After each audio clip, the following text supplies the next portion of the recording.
দেশের দিকে ধেয়ে আসছে শক্তিশালী বলয় স্পিড। এই বৃষ্টি বলয়টি উপকূলীয় অঞ্চলগুলোতে বেশি প্রভাব ফেলতে পারে এবং ভারী বৃষ্টি বা জোয়ারের পানিতে উপকূলীয় এলাকায় সাময়িক প্লাবিত হওয়ারও আশঙ্কা রয়েছে। তবে বাংলাদেশ ওয়েদার অবজারভেশন টিম জানায়, এ বৃষ্টি বলয়টির মধ্যে আগামী সপ্তাহে বেশ কিছু অঞ্চলে প্রবল বৃষ্টিপাতের সম্ভাবনা রয়েছে। সেই সঙ্গে রয়েছে পাহাড় ধসেরও শঙ্কাও। এই বৃষ্টি বলয়টির মধ্যে দেশ সক্রিয় হয়ে উঠতে শুরু করেছে এবং শক্তিশালী বৃষ্টি বলয় স্পিডটি দেশের দক্ষিণ ও দক্ষিণ পূর্ব দক্ষিণ পশ্চিম অঞ্চল বা উপকূলীয় জেলাগুলোতে বেশি প্রভাব ফেলতে পারে বলে বলেছেন বাংলাদেশ ওয়েদার অবজারভেশন টিম বা বিডব্লিউটি। বেসরকারি সংস্থাটি আরো জানায়, দেশের উপকূলীয় অঞ্চলে সক্রিয় রয়েছে বৃষ্টি বলয় স্পিড, ফলে খুলনা, বরিশাল ও চট্টগ্রাম বিভাগের উপকূলীয় অঞ্চলগুলোতে কয়েক দফা ও ভারী বৃষ্টিপাতের সংখ্যা রয়েছে, যা এরই মধ্যে শুরু হয়ে গেছে। বিডব্লিউটি আরো জানায়, এটি একটি আংশিক বৃষ্টি বলয়, অর্থাৎ এই বৃষ্টি বলয়টি সারা দেশে সক্রিয় হতে পারবে না, তবে দেশের নির্দিষ্ট কিছু অঞ্চলে সক্রিয় হওয়ার সম্ভাবনা রয়েছে।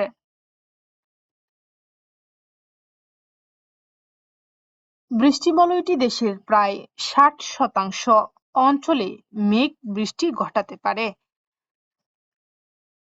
সংস্থাটি আরো জানায়, এটি বেশি সক্রিয় থাকবে খুলনা, বরিশাল ও চট্টগ্রাম বিভাগে, মাঝারি সক্রিয় থাকবে ঢাকা, সিলেট ও ময়মনসিংহ বিভাগে এবং কম সক্রিয় থাকবে রাজশাহী ও রংপুর বিভাগে। এছাড়া 21শে আগস্ট থেকে 25শে আগস্ট পর্যন্ত এই বৃষ্টি বলয়টি থাকবে, তবে সর্বাধিক সক্রিয় থাকবে 22 আগস্ট থেকে 24শে আগস্ট পর্যন্ত।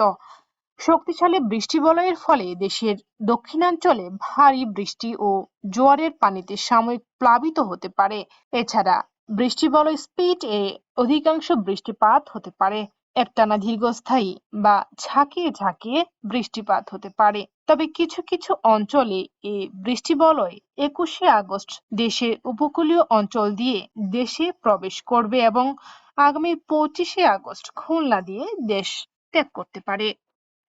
এদিকে বাংলাদেশ ওয়েদার অবজারভেশন টিম আবহাওয়ার একটি গুরুত্বপূর্ণ আপডেট দিয়েছে।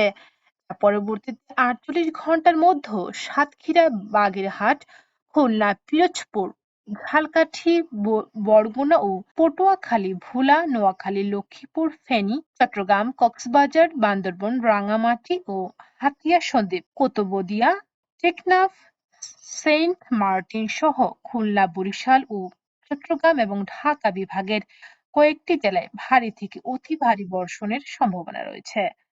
এছাড়া এ সময়ের মধ্যেও দেশের সব বিভাগে হালকা থেকে মাঝারি ধরনের বৃষ্টিপাত হতে পারে। বৃষ্টি চলাকালীন সময়ে কিছু কিছু স্থানে বজ্রপাত সহ ঝোড়ো হাওয়া বইতে পারে। এই সময় উত্তাল বঙ্গোপসাগর খুবই উত্তাল থাকতে পারে